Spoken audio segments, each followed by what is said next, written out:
Bienvenidos a esta inversión detallada. Hoy tenemos una misión que resulta tan fascinante como desgarradora. Hola, sí, definitivamente es un tema complejo.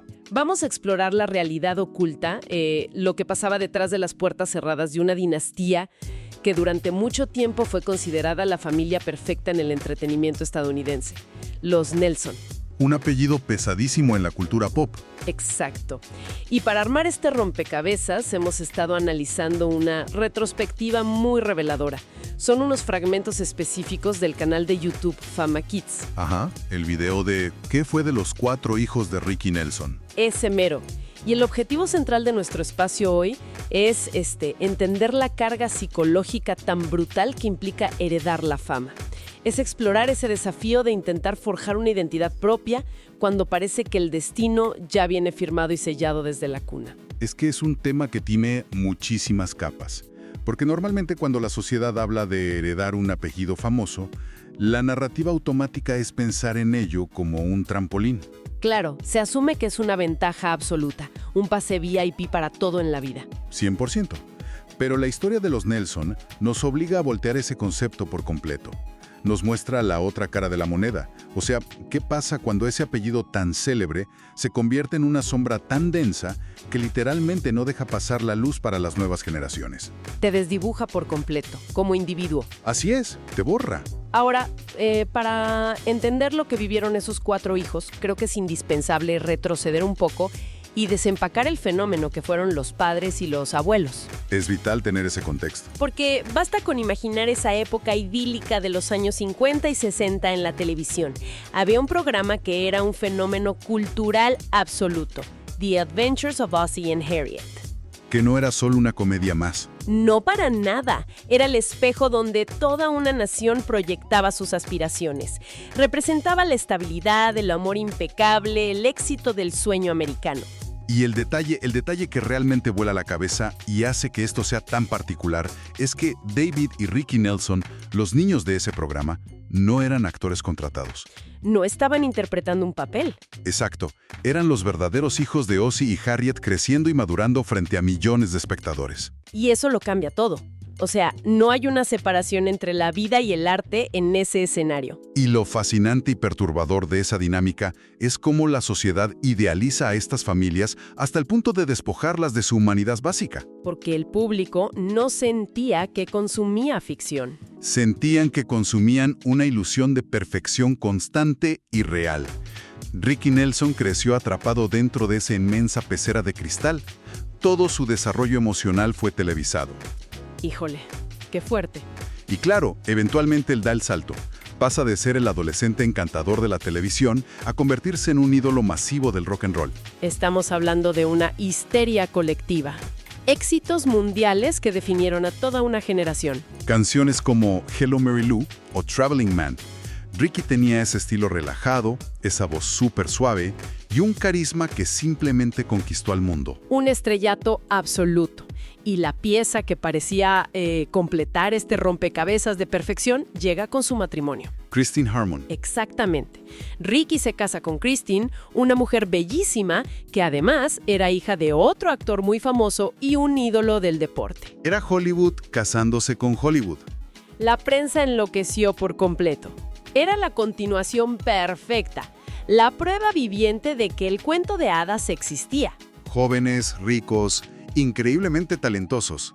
Y de esa unión, entre 1963 y 1974, nacen 4 hijos: Tracy, Gunnar, Matthew y Sam. La nueva generación de la realeza. Si uno revisa las revistas de esa época, la devoción de los medios era total. Había portadas y portadas mostrándolos como la familia real. Fotos de los niños con guitarras de juguete, sonriendo en jardines enormes. Todo apuntaba a que la dinastía Nelson continuaba su marcha triunfal sin un solo tropiezo. Claro, la narrativa visual era impecable. Pero bueno, la historia del entretenimiento nos ha enseñado una y otra vez que cuando la fachada es tan herméticamente perfecta, las grietas internas suelen ser muy profundas. Y eso nos lleva a nuestra primera parada en este análisis. el contraste brutal entre esa ilusión de perfección y la realidad fracturada que se vivía en casa. Si observamos esto desde un punto de vista sociológico, ilustra cómo el concepto de hogar perdió su significado fundamental para ellos. Porque el hogar debe ser un refugio. Exacto, el lugar donde te permite ser vulnerable. Pero para estos niños, la casa era básicamente una extensión del estudio de grabación. Un set de relaciones públicas encubierto. Totalmente. Y el contraste es abismal. La verdad duele pensarlo. Afuera proyectaban ese amor limpio y estabilidad, pero adentro la atmósfera era asfixiante. Dinámicas marcadas por silencios. Silencios prolongados, decisiones que no se tomaban desde el amor, sino desde la conveniencia de la imagen pública. Había una presión constante por mantener las apariencias. Y esto significa que crecieron en un entorno donde sonreír para una foto no era alegría espontánea, sino una obligación contractual tácita. Y mientras se exigía esa sonrisa perpetua, la figura central, Ricky Nelson, comenzaba a desmoronarse internamente. El peso de haber sido un producto desde niño empezó a cobrar factura. Dejó de ser solo ese artista exitoso. La fama temprana lo transformó en un hombre profundamente consumido por las adicciones y el autoabandono. Lidiaba con fantasmas muy pesados. Y al mismo tiempo, su esposa Christine también perdía la batalla contra una gran inestabilidad emocional y sus propios demonios. Se crea entonces un entorno completamente tóxico. Un ambiente caótico que por obligación debió ocultarse detrás de la sonrisa más brillante posible. Esto establece el escenario para un trauma profundo en sus 4 hijos. Es que crecer así tiene que generar una confusión mental terrible. Completamente. En psicología a eso se le llama disonancia cognitiva extrema. Claro, porque el mundo exterior te dice una cosa y tú vives otra. Revistas, fans en la calle, todos les decían a estos niños que su vida era un paraíso. Pero su realidad interna era la de vivir en una zona de guerra emocional. Es imposible desarrollar una psique sana cuando lo que sientes y lo que te obligan a proyectar están en polos opuestos. Es insostenible. Y para ilustrar el impacto real de esa disonancia, tenemos que hablar de Tracy Nelson, la hija mayor. Su historia es quizás la más emblemática de esta dinámica. Desde muy pequeña se le asignó el rol de la princesa en un escenario que, emocionalmente, estaba vacío. Como primogénita entendió rápido que las emociones reales debían filtrarse. Tenía un deber implícito que casi se respiraba en esa casa. Tenía que brillar, ser el orgullo de la dinastía, incluso si por dentro estaba atravesando angustia. Fue educada con rigor militar para ser perfecta ante las cámaras. Pero nadie le dio las herramientas para procesar el dolor. Ser la primera hija de una familia con ese nivel de escrutinio conlleva un peso inimaginable. La expectativa no es solo que te vaya bien, sino que heredes la magia y la mantengas viva. Y Tracy es innegablemente talentosa. Logró un éxito profesional muy considerable. Empezó a actuar y a los 18 años ya manejaba papeles importantes en televisión. Consiguió un rol destacado en Father Dowling Mysteries. Ajá, compartiendo pantalla con veteranos como Tom Bosley. Para el ojo inexperto parecía que el plan maestro funcionaba, que ella había absorbido la gracia natural de la familia. Pero detrás de ese éxito juvenil, la exigencia de la industria era despiadada. Los ejecutivos no estaban interesados en Tracy como un individuo único. La veían como un vehículo para la nostalgia. Querían moldearla, convertirla en la nueva Harriet, una copia moderna de su abuela. Y los fans perpetuaban esto. Se acercaban a ella no por su trabajo, sino porque veían a la hija de Ricky. Es un fenómeno loquísimo. En psicología del desarrollo se conoce como cierre de la identidad o identidad hipotecada. ¡Órale! Ocurre cuando el entorno te asigna un rol tan rígido que adoptas una identidad sin haber tenido jamás la oportunidad de explorar quién eres realmente. Te plantean un dilema existencial fuertísimo.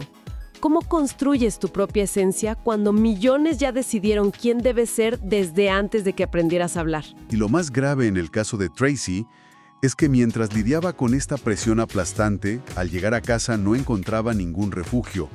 Fue la primera en la línea de fuego durante la caída de sus padres. Le tocó ver la peor parte del colapso. Exacto. Fue testigo presencial del escandaloso y muy público divorcio de Ricky y Christine.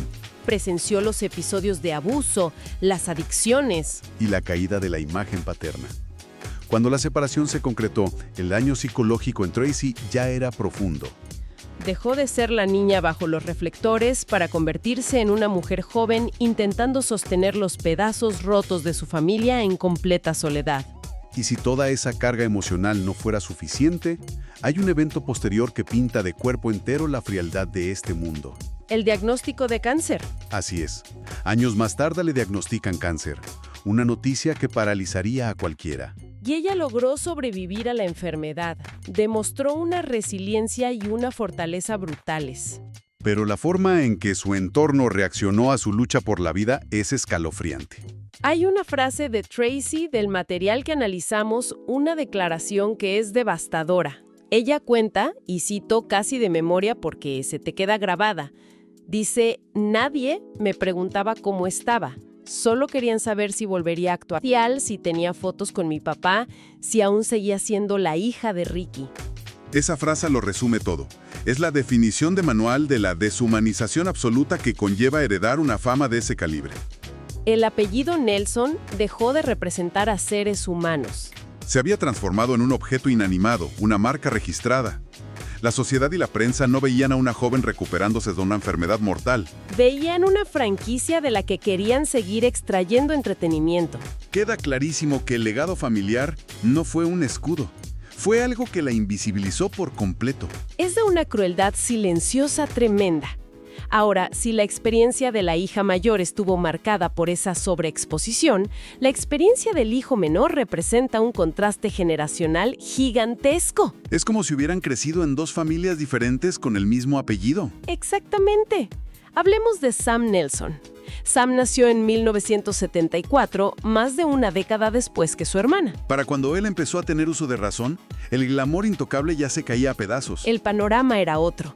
Titulares celebratorios mucho menos frecuentes, contratos escaseando y las sonrisas familiares requerían un esfuerzo inmenso. A diferencia de Tracy o de los gemelos, Sam no experimentó el frenesí mediático en su punto máximo. Su infancia transcurrió en el eco de lo que alguna vez fue. La atmósfera de su crianza refleja una tristeza muy profunda.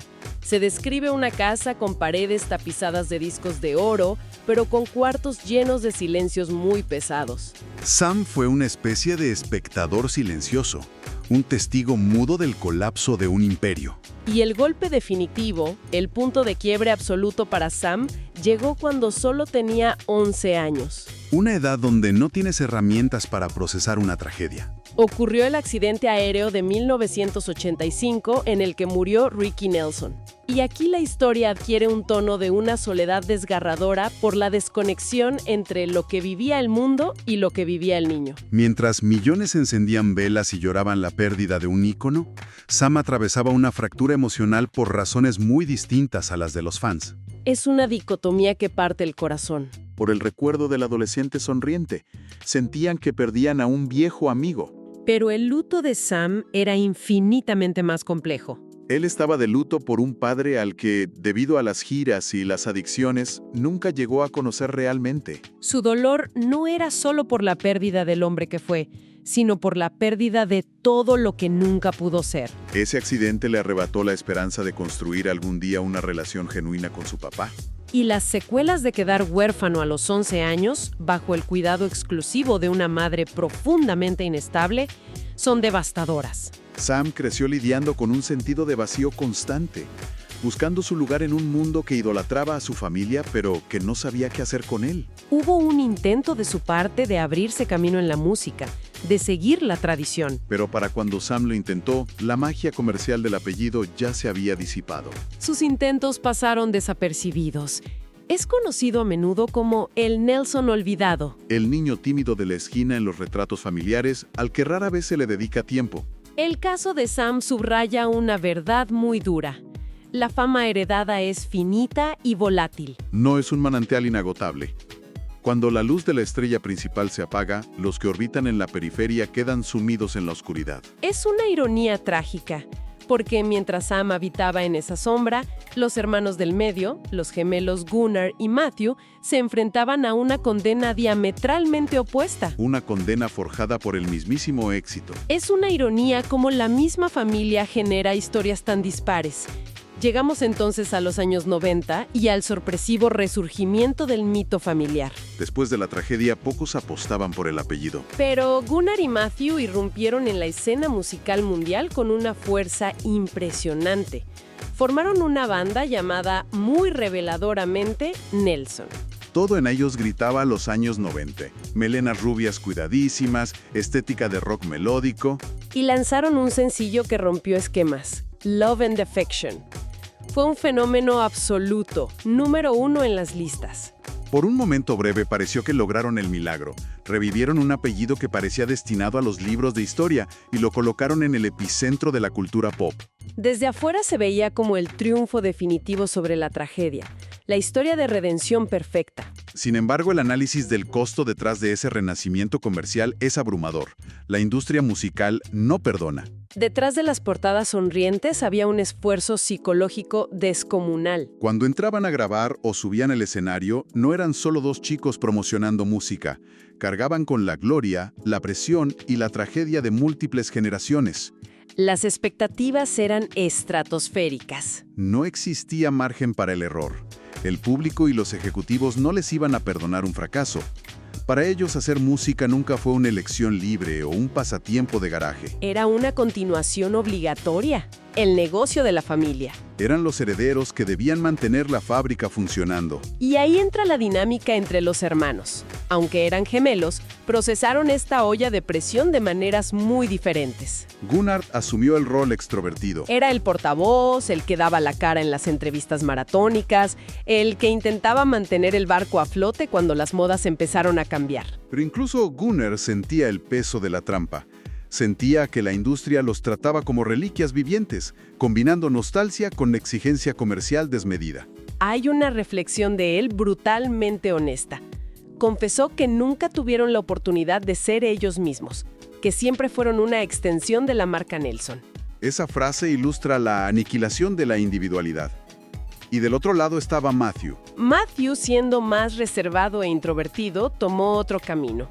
Cuando el furor de los 90s experimentó su declive por el grunge, él lo vivió con una profunda resignación. A medida que la industria miró hacia otro lado, él decidió alejarse voluntariamente del foco mediático. Dejó de pelear por los primeros lugares y empezó a usar la música como un escape personal, una catarsis. Personas cercanas mencionan que simplemente se agotó de fingir. Ya no quería ser un mito andante ni el guardián de un museo familiar. Es una decisión valientísima. Soltar esa cuerda debe ser dificilísimo.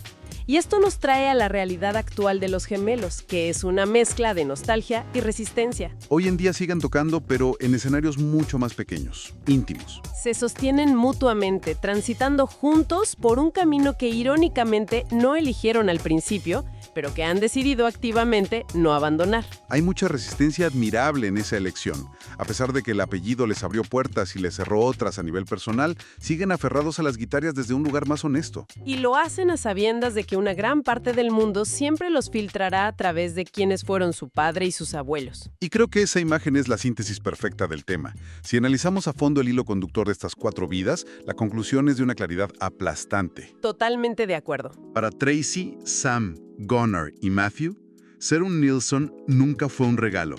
Fue una sentencia dictada antes de nacer. Un legado que venía envuelto en aplausos, pero resultó ser una carga monumental. La historia desmitifica el éxito dinástico. Nos enseña que la fama heredada no garantiza la luz, sino que a menudo solo prolonga una sombra inmensa que oscurece a quienes intentan crecer debajo de ella. Llega entonces el momento de preguntarnos por qué es importante detenernos a revisar todo esto hoy. ¿Qué significa para el mundo actual? Porque no son solo anécdotas tristes de Hollywood. Exacto. Vivimos en una época hiperconectada donde es facilísimo caer en esa misma tendencia humana que destruyó a los Nilsson. La obsesión por priorizar la imagen perfecta. Mantener la fachada impecable, pasándole por encima a la autenticidad y al bienestar emocional de las personas. La trayectoria de estos 4 hermanos es un recordatorio durísimo. Nos demuestra que vivir en un silencio prolongado, la asfixia de no poder ser uno mismo por miedo a decepcionar, es el dolor más grande y silencioso que existe. No se trata de falta de recursos, sino de la incapacidad impuesta de existir fuera del mito, de no poder salir de un molde que otros construyeron. Y ese punto específico nos abre la puerta a una reflexión mucho más profunda. Toca una fibra casi filosófica sobre el concepto del libre albedrío. Sobre qué tanto control tenemos realmente sobre nuestras trayectorias cuando venimos de entornos con expectativas tan marcadas. Es la gran pregunta que queda resonando. Y para cerrar este análisis a fondo, queremos dejar una idea flotando en el ambiente. Algo para reflexionar y analizar en lo personal. Una pregunta fundamental. Si el éxito, las oportunidades e incluso la identidad de una persona pueden llegar a estar tan entrelazados con las expectativas de quienes vinieron antes, resulta verdaderamente fascinante preguntarse hasta qué punto es posible ser realmente dueño de las propias decisiones, o simplemente se está actuando de por vida en un guión que alguien más escribió, dirigió y aprobó mucho antes de que se abriera.